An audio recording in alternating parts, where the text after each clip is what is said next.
মার্কিন জাহাজে অতর্কিত হামলার প্রস্তুতি, আনা হচ্ছে ক্ষেপণাস্ত্র এবং ড্রোনের মজুদ।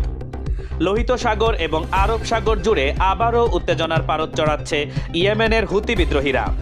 মার্কিন নৌযানের ওপর সরাসরি হামলার প্রস্তুতির অংশ হিসেবে ক্ষেপণাস্ত্র এবং ড্রোনের গুদাম উপকূলবর্তী এলাকায় সরিয়ে নেওয়া হচ্ছে বলে জানিয়েছে ইসরায়েলি গণমাধ্যম কান। স্থানীয় গোয়েন্দা সূত্রের বরাতে বলা হয়েছে, গত মে মাস থেকে চলা ভঙ্গুর স্থিতাবস্থা ভেঙে যে কোনো সময় হুতিরা নতুন করে অতর্কিত হামলা শুরু করতে পারে। এই হুমকির প্রেক্ষিতে যুক্তরাষ্ট্র আরব সাগরে পারমাণবিক শক্তিচালিত ইউএসএস আব্রাহাম লিঙ্কন সহ অতিরিক্ত যুদ্ধজাহাজ মোতায়েন করেছে। 3 ফেব্রুয়ারি এই রণতরীর দিকে ধেয়ে আসা একটি ইরানি ড্রোন মার্কিন F-35 যুদ্ধবিমান ভূপাতিত করার পর পরিস্থিতি আরও উত্তপ্ত হয়ে উঠেছে।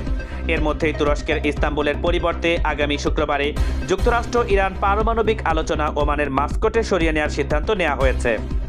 ইরান আলোচনাকে কেবল পারমাণবিক ইস্যুতে সীমাবদ্ধ রাখতে চাইলেও যুক্তরাষ্ট্র ব্যালিস্টিক ক্ষেপণাস্ত্র এবং আঞ্চলিক প্রক্সি যুদ্ধের বিষয় অন্তর্ভুক্ত করতে অনড় অবস্থানে রয়েছে।